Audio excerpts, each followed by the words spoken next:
नमस्कार। आईबीसी 24 पर लगातार आप इलेक्शन रिजल्ट से जुड़ी पल पल की अपडेट देख रहे हैं और अब आपको जल्दी से बड़ी बातें बता देते हैं। अब तक के तमाम रिजल्ट आने के बाद क्या कुछ बड़ी हैपनिंग हुई है। सबसे पहले आप देखिए, तीसरी बार एनडीए की सरकार बनना तय है। प्रधानमंत्री मोदी ने कहा है तीसरे कार्यकाल में देश बड़े फैसलों का अध्याय बनेगा। दिल्ली में सोनिया गांधी, राहुल गांधी और मल्लिकार्जुन खड़गे की बंद कमरे में चर्चा हुई। एनडीए के दो नेताओं को डिप्टी प्रधानमंत्री का ऑफर दे सकता है इंडिया गठबंधन। बुधवार को दिल्ली में इंडिया गठबंधन के नेताओं का एक बड़ा जमावड़ा लगेगा, मीटिंग होगी। ये अब तक की रिजल्ट से जुड़ी बड़ी बातें आपको बता रहे हैं। कल का दिन काफी अहम रहेगा क्योंकि कल बुधवार है। इंडिया गठबंधन के सभी घटक दलों के नेता पहुंचेंगे, फैसला करेंगे आगे क्या करना है। और अब आपको छत्तीसगढ़ के रिजल्ट से जुड़ी बड़ी बातें बता दें। छत्तीसगढ़ की 10 सीटों पर बीजेपी ने जीत दर्ज की है। एक सीट कांग्रेस के खाते में गई है। कांग्रेस को कोरबा सीट जरूर मिली है। रायपुर में बृजमोहन अग्रवाल ने 5.5 लाख से अधिक वोटों से जीत दर्ज की। सीएम साय ने कहा कि इंडिया गठबंधन ने झूठ का सहारा लिया, लोकतंत्र में परिवर्तन होता रहता है, बृजमोहन अग्रवाल ने बयान दिया। वहीं मध्य प्रदेश की रिजल्ट से जुड़ी बड़ी बातों पर जल्दी नजर डाल लेते हैं। मध्य प्रदेश में बीजेपी ने क्लीन स्वीप किया, सभी 29 सीटों पर जीत दर्ज की। इंदौर में बीजेपी की सबसे अधिक मार्जिन से जीत हुई है। छिंदवाड़ा में बीजेपी के बंटी साहू ने नकुल नाथ को हराया है। इधर एक सीट की कसक थी, वो आज पूरी हो गई। शिवराज सिंह ने बयान दिया। कमलनाथ ने कहा कि छिंदवाड़ा के मतदाताओं का फैसला हमें स्वीकार है। मध्य प्रदेश और छत्तीसगढ़ में बीजेपी ने काफी अच्छा प्रदर्शन किया। मध्य प्रदेश में जहां क्लीन स्वीप, तो छत्तीसगढ़ में एक सीट की और बढ़ोतरी पिछले चुनाव के मुकाबले। लेकिन बात दूसरे राज्यों की हो रही है। उत्तर प्रदेश, पश्चिम बंगाल, तेलंगाना, यहां पर भारतीय जनता पार्टी को क्या हुआ। मध्य प्रदेश में क्लीन स्वीप जरूर बीजेपी ने किया। छत्तीसगढ़ की 11 में से 10 सीटों पर बीजेपी ने जीत दर्ज की। मध्य प्रदेश और छत्तीसगढ़, इन दोनों राज्यों में कांग्रेस को गहन मंथन करना होगा। मध्य प्रदेश में खास तौर पर कांग्रेस पार्टी के भविष्य पर कांग्रेस के अब कई सवाल खड़े हो रहे हैं और सवाल उन नेताओं पर भी खड़े होते हैं जिन्होंने जिम्मेदारी संभाली। दिग्विजय सिंह, कमलनाथ जैसे ये वो नाम हैं कांग्रेस पार्टी के। और इधर चुनावी नतीजों का असर शेयर बाजार पर भी आज देखा गया। जहां 2 दिन पहले एग्जिट पोल पर सोमवार को झूमने वाला बाजार अनुमान के मुताबिक नतीजे नहीं आने पर औंधे मुंह गिरा।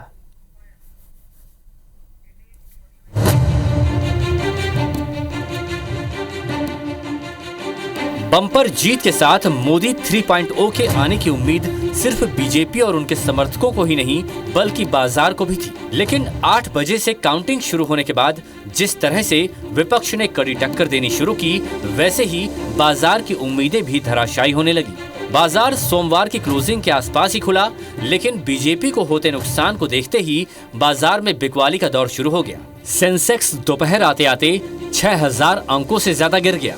400 पार की उम्मीद लगाए निवेशकों को 40 लाख करोड़ की चपत लग गई। सबसे ज्यादा गिरावट सरकारी कंपनियों के शेयर में आई। Capital goods, infrastructure, banking, railway, telecom, metal के शेयर सबसे ज्यादा गिरे। सेंसेक्स और निफ्टी दोनों में 6% की बड़ी गिरावट आई। निजी कंपनियों में सबसे ज्यादा नुकसान अदानी समूह के शेयरों को उठाना पड़ा। हालांकि दोपहर बाद ये तय हो गया कि बीजेपी भले ही अकेले सरकार बनाने की हालत में नहीं है, लेकिन एनडीए अब भी लीड कर रही है और विपक्षी गठबंधन के लिए गैप को पाटना आसान नहीं होगा। इसके बाद मार्केट में थोड़ा सुधार आया और आखिरकार सेंसेक्स 4390 अंकों की गिरावट के साथ बंद हुआ, जबकि निफ्टी में 1380 अंकों की गिरावट आई। Bureau report, IBC 24। वहीं प्रधानमंत्री नरेंद्र मोदी ने एनडीए को मिले बहुमत के बाद बयान देते हुए कहा कि 10 साल बाद भी जनता जनार्दन का प्यार एनडीए को मिला है। जनता के प्यार ने हौसला बढ़ाया है। सारे विरोधी उतनी सीटें नहीं ला पाए जितनी सीट बीजेपी लाई है। 10 साल के बाद लगातार तीसरी बार जनता जनार्दन का प्यार, उनका आशीर्वाद हमारा हौसला बढ़ाता है, हमारे संकल्प को नई मजबूती देता है, नई ऊर्जा देता है। हमारे विरोधी एकजुट होकर भी उतनी सीटें नहीं जीत पाए जितनी इस लोकसभा चुनाव में अकेली बीजेपी ने जीती है। वहीं 2024 के लोकसभा चुनाव ने कई दिग्गज सियासी हस्तियों को धूल चटा दी, जिसकी किसी को उम्मीद नहीं थी। इनमें सबसे बड़ा नाम अमेठी से स्मृति ईरानी का है, जो इस बार मैदान नहीं मार पाई। उन्हें केएल शर्मा ने शिकस्त दी। इनमें कन्हैया कुमार, माधवीलता और अन्नामलाई जैसे नेताओं का नाम भी शामिल है, जो जीत का परचम नहीं लहरा पाए। एक नजर डालते हैं इन हस्तियों पर। लोकसभा चुनाव 2024 के नतीजे काफी चौंकाने वाले रहे। अब की बार 400 पार का नारा लगाने वाली बीजेपी 300 सीटों के आसपास ही सिमट कर रह गई। तो वहीं सभी आम सीटों के साथ साथ वीआईपी सीटों पर भी जो परिणाम सामने आए, उसने बड़े बड़े दिग्गजों को उनके साख की असलियत दिखा दी। वो कहते हैं कि जनता जनार्दन है और जनता चाहे तो नेताओं को उनकी जगह दिखाई ही देती है।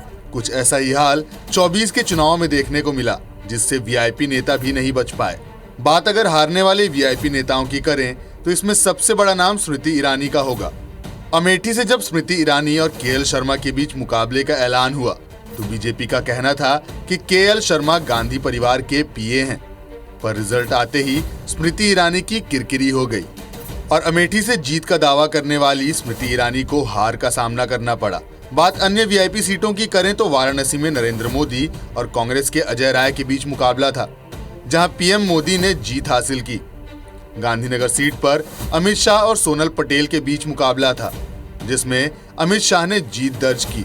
वायनाड की सीट पर बीजेपी के सुरेंद्रन और कांग्रेस से राहुल गांधी के बीच मुकाबला रहा, जिसमें राहुल गांधी ने जीत दर्ज की। रायबरेली में बीजेपी के दिनेश प्रताप सिंह और कांग्रेस के राहुल गांधी के बीच मुकाबला था, यहां भी राहुल गांधी ने जीत दर्ज की। हमीरपुर लोकसभा सीट पर बीजेपी के अनुराग ठाकुर और कांग्रेस के सतपाल रायजादा के बीच मुकाबला रहा, जिसमें अनुराग ठाकुर ने जीत दर्ज की।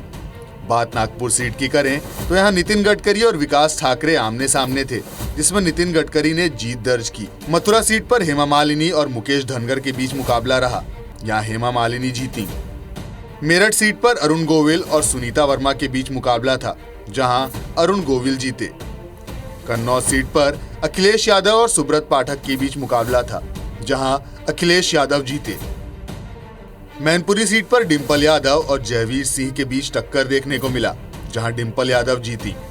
मंडी सीट पर कंगना रनौत और विक्रमादित्य सिंह के बीच मुकाबला था, जहां कंगना रनौत ने जीत दर्ज की। नॉर्थ ईस्ट दिल्ली की सीट पर टक्कर कन्हैया कुमार और मनोज तिवारी के बीच थी, जहां मनोज तिवारी जीते। हैदराबाद की हॉट सीट पर भी असदुद्दीन ओवैसी और माधवीलता के बीच कड़ी टक्कर देखने को मिली, जहां ओवैसी ने जीत दर्ज की और माधवीलता हार गईं। साउथ की कोयम्बटूर सीट भी हॉट सीट में शुमार थी, क्योंकि यहां से बीजेपी ने अपने स्टार परफॉर्मर के अन्नामलाई को मैदान में उतारा था। इनका मुकाबला डीएमके के गणपति पी राजकुमार से था, जिन्होंने अन्नामलाई को हराकर जीत दर्ज की। वहीं यूपी की फैजाबाद सीट यानी कि अयोध्या ने सबको सबसे ज्यादा चौंकाया। यहाँ बीजेपी ने राम मंदिर बनवाया और वहीं के लोगों ने बीजेपी को नकार दिया। यह मुकाबला बीजेपी के लल्लू सिंह और समाजवादी पार्टी के अवधेश प्रसाद के बीच रहा, जहां बीजेपी के लल्लू सिंह को हार का सामना करना पड़ा। तो कुल मिलाकर आम सीटों के अलावा वीआईपी सीटों पर भी जो नतीजे सामने आए, उसने कहीं न कहीं उम्मीद के विपरीत सभी को चौंका दिया। Election desk, IBC 24। Uttar Pradesh जहां से सरकार तय होती है, यहां केंद्र की राजनीति का सीधा कनेक्शन है। सीटों और आबादी के हिसाब से देश के सबसे बड़े इस राज्य में लोकसभा चुनाव का नतीजा भी सरकार बनाने के लिए बहुत मायने रखता है। इस बार के लोकसभा चुनाव में उत्तर प्रदेश में बीजेपी को बड़ा नुकसान हुआ है। वहीं इंडिया गठबंधन ने आधी से ज्यादा सीटें जीतकर बता दिया कि पिक्चर अभी बाकी है। सदियों का अभूतपूर्व धैर्य, अनगिनत बलिदान, त्याग और तपस्या के बाद हमारे प्रभु राम आ गए हैं।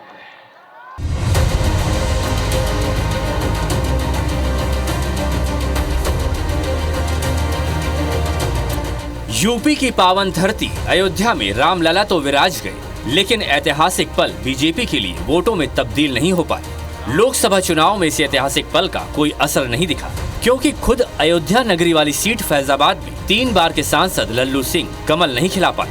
उन्हें सपा के अवधेश प्रसाद ने हरा दिया। यानी न राम के फैक्टर ने काम किया, न योगी बाबा का बुलडोजर फैक्टर। उत्तर प्रदेश में बीजेपी को पिछली बार से बड़ा नुकसान हुआ है। 2019 के लोकसभा चुनाव में यूपी में बीजेपी अकेले 64 सीट जीती थी, लेकिन इस बार 40 का आंकड़ा भी नहीं छू सकी। जबकि इंडिया गठबंधन बीजेपी पर भारी पड़ गया। वो 80 सीटों में आधी से ज्यादा सीटों में जीत हासिल करने में कामयाब रहा। गठबंधन में सबसे ज्यादा फायदा सपा को मिला है। इंडिया गठबंधन के नेता यूपी में मिली इस कामयाबी को खास बता रहे हैं। यूपी की जनता से मैं कहना चाहता हूं, आपसे ज्यादा पॉलिटिकल विजडम, मतलब आपने कमाल करके दिखा दिया। यूपी की जनता ने कमाल करके दिखा दिया। मैं समझती हूँ उत्तर प्रदेश की जनता ने भारतीय जनता पार्टी को एक सबक सिखाने का काम किया है। उनका अहंकार, उनकी तृष्णा को तोड़ने का काम किया कहीं ना कहीं। और जो मौजूदा सरकार थी वो ये मानने को तैयार नहीं थी। सभी लोग परेशान हैं और कहीं ना कहीं ये लोगों की जीत है। यूपी में बीजेपी को हुए नुकसान का अंदाजा इसी से लगाया जा सकता है कि मोदी सरकार के 6 मंत्री अजय मिश्र टेनी, स्मृति ईरानी, महेंद्र नाथ पांडेय, भानु प्रताप वर्मा, साध्वी निरंजन ज्योति और कौशल किशोर चुनाव हार गए। वहीं वाराणसी में पीएम मोदी की बात करें तो पिछली बार वो 5 लाख से ज्यादा वोट से जीते थे, लेकिन इस बार ये अंतर सिर्फ 1.5 लाख वोटों का रहा। पीएम मोदी के वोटों में ये कमी यूपी के सेंटीमेंट को भी जाहिर करता है। हालांकि यूपी के रिजल्ट को लेकर बीजेपी नेताओं की अपनी अलग दलील है। जो चुनाव जीते उन्हें मेरी ओर से बधाई। मैं आशा करती हूं कि हमने जितनी निष्ठा के साथ गांव-गांव जाकर जनता की सेवा की, गांव-गांव जाकर प्रतिदिन उसी प्रकार से अमेठी की सेवा होती रहेगी। उत्तर प्रदेश में बीजेपी को हुए नुकसान के पीछे कई वजह दिखाई दे रही हैं। सपा और कांग्रेस ने जो मुद्दे उठाए वो जमीन पर काम कर गए। इनमें आरक्षण, संविधान, बेरोजगारी, पेपर लीक, अग्निवीर योजना जैसे मुद्दे शामिल हैं। पब्लिक से कनेक्ट होने में ये बेहद काम आए। नारी न्याय योजना का वादा भी महिला वोटर्स को लुभा गया। किसानों के लिए एमएसपी की लीगल गारंटी भी काम कर गई। अखिलेश का नारा पीडीए ही इंडिया है, यानी पीड़ित, दलित और अल्पसंख्यक वोटों को एकजुट करने की कोशिश सफल रही। आइए जानते हैं अब वो फैक्टर जिनसे यूपी में बीजेपी को सीधा नुकसान हुआ। पश्चिम से पूरब तक मायावती के कई कैंडिडेट्स ने एनडीए कैंडिडेट्स को ही नुकसान पहुंचाया। ये चर्चा कि मोदी 3.0 में यूपी में योगी आदित्यनाथ को सीएम पद से हटाया जा सकता है, ये भी नुकसान की वजह रही। कई वजहों से राजपूतों की नाराजगी बीजेपी को वोटों का नुकसान कर गई। ऐसे कई फैक्टर रहे जो यूपी में बीजेपी को बड़ा डेंट दे गए। राजनीति के जानकारों के मुताबिक उत्तर प्रदेश में बीजेपी को सत्ता विरोधी लहर का नुकसान भी उठाना पड़ा है। सवाल तो ये भी उठ रहे हैं कि बीजेपी ने सही उम्मीदवारों का चयन नहीं किया और इसी वजह से आधी से ज्यादा सीटों पर इंडिया गठबंधन के उम्मीदवार भारी पड़ गए। Election desk, IBC 24। इधर लोकसभा चुनाव के परिणाम आने के बाद इंडिया अलायंस में, इंडिया गठबंधन में जश्न का माहौल है। इंडिया गठबंधन की तरफ से एनडीए के घटक दलों को तोड़ने की कोशिश शुरू हो गई है, जिसको लेकर कांग्रेस मुख्यालय में दिल्ली में रात 9 बजे तक मंथन चला। मंथन से निकले फॉर्मूले को जानने की कोशिश की IBC 24 संवाददाता नवीन सिंह ने। आज के नतीजों के बाद कांग्रेस में माहौल बेहद खुशनुमा है। कांग्रेस को उम्मीद है कि नतीजे पूरे आते आते देश में इंडिया अलायंस की सरकार ज़रूर बन जाएगी। फिलहाल कांग्रेस में अब लगातार इस बात की कोशिशें हो रही हैं कि कैसे एनडीए में तोड़फोड़ की जाए और एनडीए के जो सहयोगी दल हैं उनको अपने पाले में लाया जाए ताकि सुरक्षित सरकार इस देश में बनाई जा सके। कांग्रेस को उम्मीद है कि एनडीए से जो नाराज़ सहयोगी दल हैं वो कांग्रेस का साथ देंगे, इंडिया अलायंस का साथ देंगे। इसके लिए खबर ये भी मिल रही है, सूत्रों के हवाले से यह खबर है कि 2 डिप्टी प्राइम मिनिस्टर के फॉर्मूले के साथ कांग्रेस पार्टी आगे बढ़ रही है। ये 2 ऑफ़र चंद्रबाबू नायडू को और बिहार के चीफ मिनिस्टर नीतीश कुमार को दिया जा रहा है। हालांकि ये गठबंधन की बैठक के बाद तय होगा, लेकिन जो अंदर की खबर मिल रही है ये कि दोनों ही नेताओं को डिप्टी प्राइम मिनिस्टर का पद ऑफर किया गया है। कैमरामैन रमेश के साथ नवीन सिंह, IBC 24, दिल्ली। इधर छत्तीसगढ़ और मध्य प्रदेश दोनों राज्यों की 40 सीटों में से कांग्रेस को सिर्फ 1 सीट मिल पाई। कोरबा से कांग्रेस प्रत्याशी ज्योत्सना चरणदास महंत ने बड़ी जीत हासिल कर दूसरी बार सांसद बनी है। ज्योत्सना महंत से बातचीत की हमारे संवाददाता धीरज दुबे ने, सुनाते हैं आपको। देश में जब भले ही कांग्रेस की सीटें बढ़ गई हो, लेकिन छत्तीसगढ़ में कांग्रेस की सीटें कम हुई हैं। छत्तीसगढ़ 11 सीटों में से एकमात्र जीत के आई है जो कोरबा में है। कोरबा में ज्योत्सना महल ने दोबारा से कोरबा सीट को फतेह किया है। ऐसे समय में जहां पे यहाँ पर राष्ट्रीय नेत्री जो भाजपा की राज्यसभा सांसद थी, राष्ट्रीय उपाध्यक्ष थी, उनसे जीत हासिल की है। उनसे समझते हैं कितना कठिन मुकाबला था और जीत के लिए किस तरह की रणनीति अपनाई। कितना कठिन मुकाबला था मैम, अब जीत गई है, क्या रणनीति अपनाई? देखिए, चुनाव तो कोई सरल नहीं होता, कठिन ही होता है। और दूसरा, राष्ट्रीय अध्यक्ष उपाध्यक्ष यहाँ के लड़ रही थी और उनके पास पद के अलावा पैसा, दबाव और उनकी सरकार, ऊपर भी डबल इंजन की सरकार, साम दाम दंड भेद उनके खुद के, और जो उन्होंने आरोप प्रत्यारोप लगाए वो अलग, हमको नीचा दिखाने की कोशिश की वो अलग। उसके बावजूद यदि मेरी जीत हुई तो ये मेरे कांग्रेस कार्यकर्ताओं ने उनको दिखाया है कि हमारी सांसद को कहने का उनको क्या जवाब दिया, तो उन्होंने जवाब दिया है इसका। लगातार भाजपा जो लगातार लापता सांसद आरोप लगाते रहती हैं, क्या ऐसा कोई मौका नहीं देंगे कि आरोप लगाने की नौबत ही ना आए? मैं लापता तो नहीं थी, लेकिन मैंने जब उनसे कहा कि जिसका आता नहीं पता नहीं वो मुझे कहती है लापता, तो उसके बाद से वो खामोश हो गए।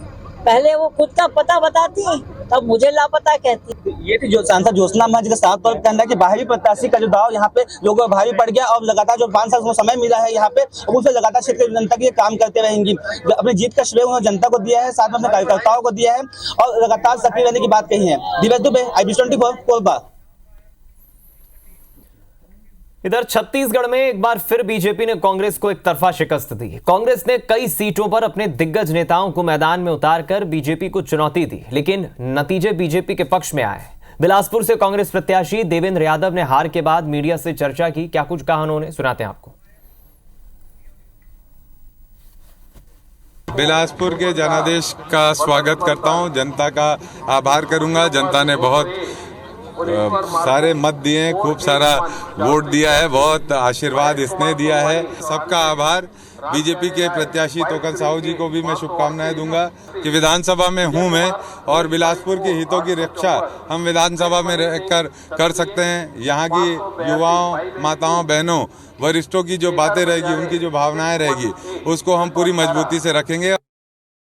रायपुर लोकसभा में बीजेपी प्रत्याशी ब्रजमोहन अग्रवाल ने बड़ी जीत हासिल की और कांग्रेस प्रत्याशी विकास उपाध्याय को बड़े अंतर से हराया। जीत को लेकर उन्होंने क्या कुछ कहा, सुनाते हैं आपको। हमारे साथ रायपुर लोकसभा क्षेत्र के भारतीय जनता पार्टी के प्रत्याशी ब्रजमोहन अग्रवाल यहाँ पर मौजूद हैं, जो जैसा लक्ष्य लेके चले थे वो लक्ष्य पे बढ़ते दिखाई दे रहे हैं। कैसा लग रहा है और इसके श्रेय किसको देते हैं? मैं रायपुर लोकसभा क्षेत्र की जनता को, कार्यकर्ताओं को और हमारे केंद्रीय नेतृत्व मोदी जी को, अमित शाह जी को, नड्डा जी को इसका श्रेय देता हूं कि उन्होंने विश्वास व्यक्त किया और उस विश्वास के ऊपर में जनता का जो प्रेम, स्नेह, आशीर्वाद और प्यार है और कार्यकर्ताओं की मेहनत है, उसने ये रिजल्ट लाया है। आप लोगों ने एक नारा दिया था 400 पार का, मगर वो 400 पार नहीं पहुंच पाए हैं। क्या कहाँ चूक रह गई? और एक बड़े राज्य उत्तर प्रदेश जहाँ पे आपने राम मंदिर बनाया था, वहाँ के लोगों का साथ नहीं मिला, इसके पीछे क्या वजह नजर आती है? कोई वजह नहीं है। ये तो जनता, अगर एक ही पार्टी हमेशा जीतती रहेगी तो लोकतंत्र कहाँ है? तो लोकतंत्र में ये परिवर्तन होते रहता है। इस बात भी चर्चा है कि नीतीश कुमार और नायडू जी हैं, वो शायद गड़बड़ कर सकते हैं, दूसरी जगह जा सकते हैं, इस तरह की चर्चा है। क्या ऐसी स्थिति में नरेंद्र मोदी प्रधानमंत्री बनेंगे? एनडीए सरकार चर्चा करते रहेंगे, पर मोदी जी का प्रधानमंत्री बनना तय है। वो तीसरी बार प्रधानमंत्री बनेंगे और इस भारत को विश्व गुरु बनाने के रास्ते पर ले जाएंगे। जीत उन्होंने हासिल मिल रही है, जो लीड उनको हासिल मिल रही है, इसके लिए उन्होंने भारतीय जनता पार्टी के वरिष्ठ नेताओं, कार्यकर्ताओं का आभार व्यक्त किया। कैमरामैन रमाशंकर के साथ राजेश मिश्रा, IBC24 रायपुर। छत्तीसगढ़ बीजेपी खेमे में काफी खुशी है, जश्न का माहौल है। 10 सीटों पर पार्टी ने जीत दर्ज की है। रिएक्शंस लगातार आ रहे हैं। इस मौके पर महेश कश्यप ने क्या कुछ कहा, सुनाते हैं आपको। हमारे साथ महेश कश्यप हैं और बस्तर लोकसभा सीट भारतीय जनता पार्टी की तरफ से उन्होंने जीती है। जीत के बाद बहुत बहुत बधाई आपको महेश जी। कैसा रहा मुकाबला और कौन सी वो बात थी जिसकी वजह से लगता है आपने कवासी लखमा को हराया? देखिए, बात तो बहुत सी है। हमारे मोदी जी, पहला तो हमारे मोदी जी की गारंटी और पहला हमारे यहाँ के मतदाताओं की जागरूकता और मतदाताओं का को मैं बहुत धन्यवाद ज्ञापित करता हूँ, आभार व्यक्त करता हूँ। उनके सूझबूझ के कारण हमको भारतीय जनता पार्टी की तरफ से मुझे एक सामान्य गरीब किसान का बेटा को प्रत्याशी बनाया गया था, इसलिए उन्होंने भारी बहुमत से मुझे जीता है। और आने वाले समय में हमारे मोदी जी की गारंटी के साथ जो यहाँ के लोगों को मूलभूत सुविधाओं का अधिकार वंचित है वो पूरा करना हमारा पहला प्राथमिकता होगा। आने वाले समय में जो आप कह रहे हैं कि इन मुद्दों को लेकर के जाएंगे, कुछ तैयारी है इसको लेकर? कोई ऐसा ड्रीम प्रोजेक्ट है बस्तर को लेकर, क्योंकि छत्तीसगढ़ में सरकार भी है आप लोगों की? जी, अभी इसके बाद हम लोग बस्तर के क्षेत्रों में घूमेंगे, लोगों से पूछेंगे, ऐसे बहुत सारे रेल का सुविधा हो, स्वास्थ्य की दृष्टि से क्षेत्र में हो, शिक्षा क्षेत्र में। और जी हमारे साथ महेश कश्यप जी हैं और आपने सुना जीत के बाद उन्होंने कहा कि आने वाले समय में बहुत सारे मुद्दों पर काम किया जाएगा। वहीं पूर्व सीएम भूपेश बघेल के खिलाफ राजनांदगांव से संतोष पांडे ने चुनाव लड़ा, चुनाव जीत गए। अब उनका क्या कहना है ये भी सुन लीजिए। लोकसभा की मतगणना आज जो है सुबह से जारी है और इस बीच भाजपा के जो प्रत्याशी है सांसद संतोष पांडे जी मतगणना स्थल आए हुए हैं। जीत की ओर काफी अग्रसर है, लगभग 32,000 से अधिक मतों से आप आगे चल रहे हैं, क्या लग रहा है? 32,000 से अधिक मतों से आगे हैं और अभी कम से कम 10 राउंड की गिनती बची है यहाँ की। बड़ी चेहरा माना जा रहा था भूपेश बघेल को, लेकिन आखिरकार आप जो है उसको पटखनी देते नजर आ रहे हैं। इसका पूरा श्रेय किसको देना चाह रहे हैं आप? जो है क्या है, कई बार ऐसा दिखाते हैं बहुत बड़ा शटर रहेगा, शोकेस कांच का रहेगा, अंदर गोबर कुछ नहीं डब्बा, वही हाल था। इसी के कारण क्या हुआ कि स्टेट भी उनकी गई और ये राजनांदगांव भी उनका गया और 11 में 11 सीट कमल खिलेगा, भारतीय जनता पार्टी आएगी। क्या संतोष पांडे जी इस बार मंत्री बनाया जाएगा? दूसरी बार सांसद बनने जा रहे हैं आप? ये तो आपको हाईकमान से पूछना पड़ेगा। मेरे विषय में निर्माण और जो भी करते हैं वो हमारे वरिष्ठगण करते हैं और उनका ही ये विषय है, मेरा विषय नहीं। सांसद संतोष पांडे जो जीत की ओर काफी अग्रसर है, अभी आधे से ज्यादा जो है लोकसभा की जो चरण है वो बाकी है। मंत्री बनाएंगे या नहीं बनाए जाएंगे उसको लेकर के संगठन के ऊपर पूरी तरीके से उसका दायित्व छोड़ा है। कवर्धा से कैमरामैन श्रवण कुमार के साथ सूर्य प्रकाश चंद्रवंशी की रिपोर्ट। वहीं रायगढ़ से राधेश्याम राठिया 2,40,391 वोटों से विजय प्राप्त कर चुके हैं। जीत पर राधेश्याम राठिया का क्या कहना है सुनाते हैं आपको। लगातार बीजेपी जो है बढ़त बनाए हुए है, 6वीं बार बीजेपी जीत की ओर अग्रसर है। बीजेपी प्रत्याशी हैं राधेश्याम राठिया 1,81,000 से भी अधिक वोटों के साथ जीत दर्ज कर रहे हैं। मैं आपको बता दूं कि अंतिम आंकड़े नहीं हैं और ये आंकड़े और भी बढ़ेंगे क्योंकि तकरीबन 4 से 5 राउंड की गणना अभी और ही बाकी है। क्या कहेंगे, जीत का रिकॉर्ड टूटेगा इस बार? जी, मैंने हमेशा ये कहा कि रायगढ़ लोकसभा का इतिहास रचेंगे और हमारे माननीय मुख्यमंत्री जी ने लक्ष्य दिए हैं कि उन लक्ष्य को हमारे कार्यकर्ताओं ने सर आंखों पर बैठाए और मेहनत किए और माननीय मुख्यमंत्री जी का लक्ष्य दिए है उसको हम पाएंगे। अच्छा, 1,76,000 का आंकड़ा अभी दिख रहा है, 2,16,000 की जीत का आंकड़ा था। 3 लाख का टारगेट उन्होंने दिया है। क्या लगता है ये आंकड़ा जाएगा 3 लाख प्लस का? क्योंकि लगातार पहले राउंड से डाक मत पत्र के बाद से लगातार आप लीड कर रहे हैं। बिल्कुल निश्चित ही हमारे माननीय मुख्यमंत्री जी का जो एक आह्वान है और हमारे कार्यकर्ताओं ने सर आंखों से बिठाकर मेहनत की है, 3 लाख तक जरूर जाएगा। हम सब कार्यकर्ता आश्वस्त हैं 3 लाख पार कर। बड़ा काम कुछ बताइए, क्योंकि अब आप तो जीत चुके हैं, अब सबसे ज़्यादा उम्मीदें जनता को है। बड़ा काम जो आपने सोचा होगा कि जीत के आने के बाद उस काम को हमको करना है। जी, बड़ा काम है कि हमारे लोकसभा क्षेत्र में 3 जिले हैं, तीनों जिला में बड़ा काम का पहले से माने आम जनताओं ने मांग रखे हैं। रायगढ़ में रेल टर्मिनल का एक बहुत ही बड़ा महत्वपूर्ण मांग है और रायगढ़ माने जिले में हवाई अड्डा का मांग है और यहाँ एक स्वास्थ्य के लिए एक मेडिकल कॉलेज का एक सुदृढ़ करना है। ये 3 ऐसे मांग है कि रायगढ़ जिले की है। सारंगढ़ जिले में रेलवे लाइन की मांग है और जसपुर जिले में रेलवे लाइन के साथ साथ जसपुर जिले में पर्यटन स्थल बनाने की मांग है। तो ये सारे मांग को मैं प्रमुखता के साथ दिल्ली में रखूंगा, आग्रह निवेदन करूंगा कि हमारे रायगढ़ जिला को सौगात मिली। यहाँ की सड़कें बदहाल है, उस सड़कों का राष्ट्रीयकृत करते हुए अच्छे से अच्छे सड़कें निर्माण हो, मेरा ही प्रयास रहेगा। इस बुलेटिन में इतना ही। ब्रेक के लिए रुक रहे हैं, ब्रेक के बाद भी खबरों का सिलसिला जारी है।